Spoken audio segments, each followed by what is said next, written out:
हरिओम. अध्यात्म उपनिषद योगदास श्री जय गणेश जोशी यांनी केलेले निरूपण. श्लोक क्रमांक 27. वैराग्यस्य फलं बोधो बोधस्योपरती फलं स्वानंदानुभव शांती रेषैवोपरते फलम. श्लोक क्रमांक 28. यद्युत्तरोत्तराभावे पूर्वरूपं तु निष्फलं निवृत्ती परमातृप्तिरानंदोनुपम स्वतः. वैराग्याचे फळ बोध आहे. बोधाचे फळ उपरती आहे. उपरतीचे फळ स्वानंदातील अनुभवामधून मिळणारी शांती आहे. जर उत्तरोत्तर असे न होईल तर त्यापूर्वी झालेले निष्फळ आहे. निवृत्ती परमतृप्ती आहे. स्वात्मानंद निरंतर आहे. वैराग्याचे फळ बोध आहे. वैराग्य म्हणजे वितरागी होणे, रागांच्या अतीत होणे, रागांवर नियंत्रण मिळवणे. राग म्हणजे भावभावना. याचा अर्थ वैराग्य म्हणजे भावभावनांच्या अतीत जाणे. संसार करताना अनेक भावभावना निर्माण होतात. किंबहुना भावभावना निर्माण होतात म्हणूनच संसार होतो. एरवी संसार शक्य होणार नाही.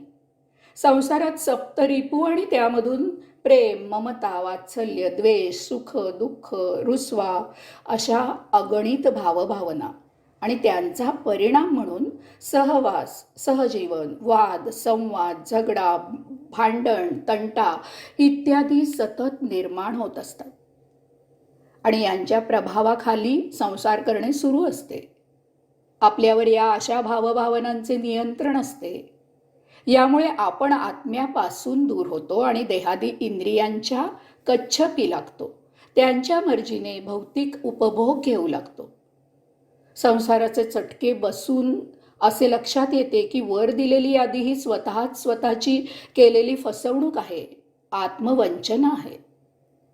त्या दिवशी वैराग्य प्राप्त होते. कारण भौतिक उपभोग घेण्याचा मूलभूत हेतू जीवनाचा आनंद घेणे हा आणि हाच एकमेव आहे. परंतु असे लक्षात येते की भौतिक उपभोगांमुळे जे काही मिळाले ते दुःखामधून निर्माण झालेले सौख्य होते. दुःख कधीही नष्ट झाले नाही.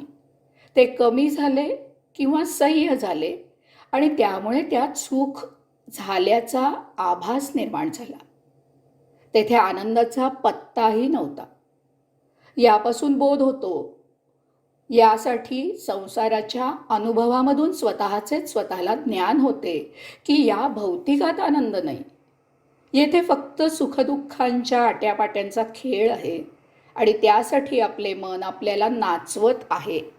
बहुतांशी हे असे ज्ञान संसार संपताना वृद्ध झाल्यावर होते.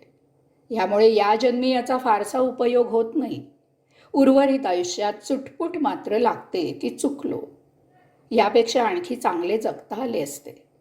परंतु जर अध्यात्म सत्संग घडला असेल, योग गुरुचा सहवास झाला असेल तर वैराग्य फार लवकर येते.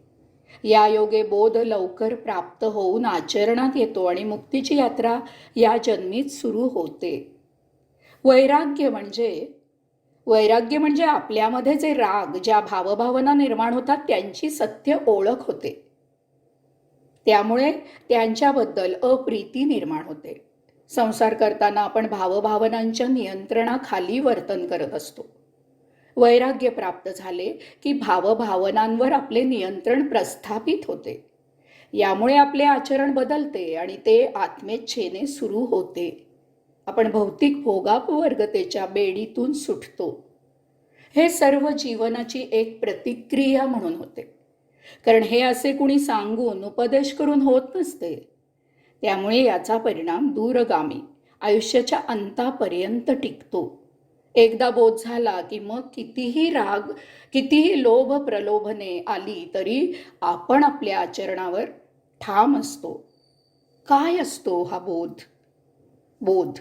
संसारात आपापल्या ज्या भावभावना होतात त्या संपूर्णपणे असत्य, अशाश्वत, तात्पुरत्या असतात. अशा भावभावना ह्या त्या काही काळापुरत्याच टिकतात. त्यांचा अंमल काही अल्प स्वल्प काळापुरता असतो. या भावभावनांमुळे आपल्याला जे सौख्य मिळते तेवढ्यापुरत्याच या भावभावना टिकतात. हे असे सौख्य काळापुढे कधीही टिकून राहत नाही. ते कमी होत जाते आणि एक क्षण ते सौख्य मिळणे कायम करता थांबते, बंद होते. याची कारणे काहीही असू शकतात. काळ बदलतो, देह थकतो, सौख्याच्या कल्पना बदलतात, सौख्यासाठी इतर साधने उपलब्ध होतात, परिस्थिती बदलते इत्यादी अशी अनेकविध कारणे असतात. परंतु यामुळे एकच लक्षात येते की कोणत्याही आणि कसल्याही कारणाने भावना विवश होण्यात काहीही तथ्य नाही. सगळा बेगडी कारभार आहे, सगळा अभिनय आहे, सगळा फसवेपणा आहे.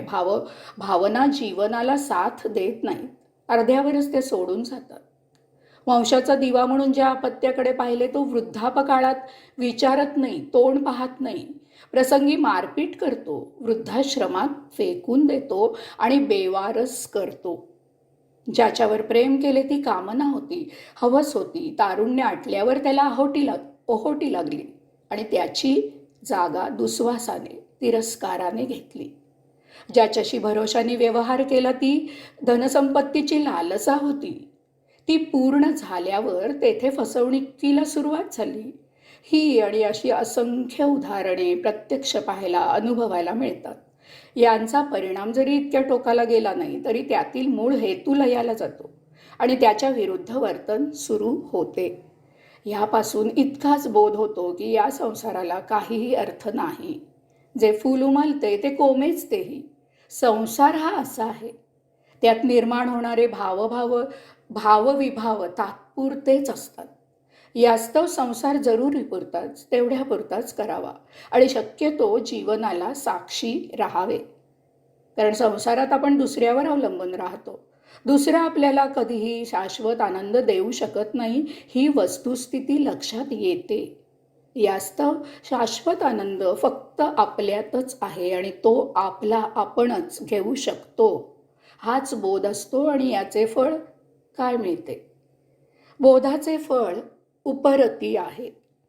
हा उपरती शब्द कसाही वापरून त्याचा आपण अर्थ बदलला आहे. त्याचा काहीतरी निराळाच वापर सुरू केलेला आहे.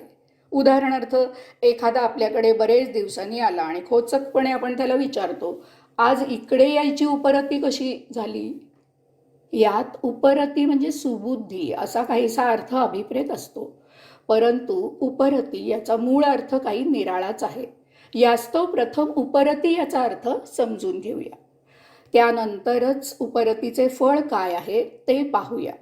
उपरती रत असणे म्हणजे एखाद्यात रममाण होणे, दंग असणे, गर्क असणे इत्यादी. यावरून रती म्हणजे आकर्षित करून त्यातच जखडून ठेवणारे, भुरळ पाडून तेथेच खिळवून थांबवून ठेवणारे. बहुधा हा शब्द जी स्त्री स्वतःकडे आकर्षित करून घेते तिच्यासाठी वापरला जातो. उप म्हणजे गौणत्व, दुय्यम. आकर्षणाला गौण मानून, दुय्यम मानून त्याला बळी न पडणारा, भुलून न जाणारा इत्यादी. यावरून उपरती म्हणजे वैराग्य.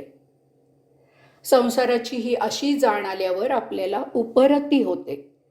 आपल्याला संसाराचा सत्य अर्थ उमजतो आणि आपण संसाराच्या या बोधाने संसारापासून दूर राहू लागतो. आपल्यात संसाराबद्दल वैराग्य निर्माण होते. याचा अर्थ घरदार सोडून आपण संसारापासून दूर पळून जातो असा घेऊ नये. तर आता असा बोध झाल्यावर आपण संसारात राहूनही त्यापासून अलिप्त राहतो. त्यातील भौतिक उपभोगांपासून सावध होतो. कोणताही उपभोग घ्यायच्या आधी आपण सहजच असा विचार करतो की हा उपभोग आपल्या जीवनाला अत्यावश्यक आहे का? तसे असेल तरच आपण तो उपभोग घेतो, अन्यथा आपण त्यापासून दूर राहतो. हे असे वैराग्य आले की काय होते ते ऋषी पुढे सांगत आहेत. उपरतीचे फळ स्वानंदातील अनुभवामधून मिळणारी शांती आहे. उपरतीचे फळ शांती आहे. ही शांती कशी मिळते ते येथे ऋषी मुद्दामहून सांगत आहेत. ही शांती स्वानंदातील अनुभवामधून निर्माण होते. इतर कोणी आपल्याला शांती देऊ शकत नाहीत. दिलाच तर ताप देतात. कारण असा ताप आपण करून घेतो. यास्तव देहधर्मापुरताच इतरांशी संबंध ठेवावा. सदा सर्वदा आपले आपल्या सानिध्यात असावे. यामुळे इतरांचा संबंध कमीत कमी येतो आणि यामुळे वाद संवाद विवाद होत नाहीत. शब्दाने शब्द वाढत नाही. आपल्या सभोवती जनसमुदायाचा गोतावळा जमत नाही. यामुळे विनाकारण गाठी भेटी घेऊन आपली शांतता ढळत नाही. आपण आपल्यातच सदा रत राहतो आणि त्यायोगे शांत राहतो. आपण आपल्यात खुश मस्त आनंदात असतो. स्वतःशिवाय आणखी काय पाहिजे? आपल्यातच सर्व विश्व भरलेले आहे.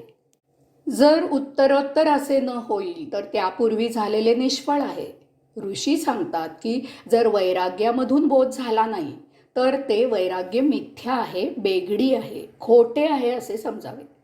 तसेच बोध झाल्यावर जर उपरती झाली नाही, वैराग्य आले नाही तर तो बोध चुकीचा आहे हे जाणावे. उपरती झाल्यावर त्या वैराग्यामधून जर स्वानंद प्राप्त झाला नाही आणि त्यापासून आपल्याला शांती प्राप्त झाली नाही तर ती उपरती ते वैराग्य बेगडी आहे असे समजून घ्यावे. वैराग्य, बोध, उपरती, स्वानंदातील शांती या सर्व घटना एकमेकांना जोडलेल्या आहेत. जर असे घडले नाही तर वेळीच सावध व्हावे. यात कुठेतरी काहीतरी कमी आहे हे उमजून योग्य तो बदल वेळीच करावा. निवृत्ती परम तृप्ती आहे. अशा प्रकारे वैराग्यामधून बोध आणि बोधामधून उपरतीमधून स्वानंदातील शांती मिळाली की परमतृप्ती प्राप्त होते. आपण स्वतःशी मोठ्या आनंदात राहू लागतो. या योगे आपण सर्वांमधून निवृत्त होतो. आपल्या वृत्ती शांत होतात. आपले लक्ष बाह्य जगतामधून अंतस प्रवृत्त होते. यामुळे भौतिक उपभोगांची मालिका नष्ट होते. आपण आत्मानंदात रत होतो. हीच परमतृप्ती आहे. ज्यावेळी आपण आनंदापासून ढळतो तेव्हा आपण आपली जागा सोडलेली असते. आपण स्वतःपासून दूर झालेले असतो. आपण इतरांच्या संपर्कात आलेले असतो. अशा वेळी जर अपरिहार्य असेल तर त्यापासून जे होईल ते आपले प्रारब्ध समजून त्याचा आनंदाने स्वीकार करावा. यात दुःख मानण्यासारखे काहीही नसते. ते आपले संचित असते. आपण आपली जागा सोडण्याची चूक केलेली असते. त्याची शिक्षा उपभोगून संपवावी. संचित संपले म्हणून आनंदात असावे. तृप्तीची हीच गुरुकिल्ली आहे. स्वात्मानंद निरंतर आहे. असा हा स्वात्मानंद सदा सर्वदा निरंतर मिळत राहतो. कारण यासाठी फक्त आपण आणि आपणच पर्याप्त असतो. आपण कोणावरही अवलंबून नसतो. आपण सदानंदी नित्यानंदी होतो. या जगात प्रत्येक वस्तू प्रत्येक गोष्ट आवश्यक आहे आणि म्हणूनच ती निर्माण झालेली आहे. येथे विनाकारण काहीही नाही. आपल्याला त्याचा आनंद कसा घ्यायचा याची कला अवगत असावी लागते. हरिओम.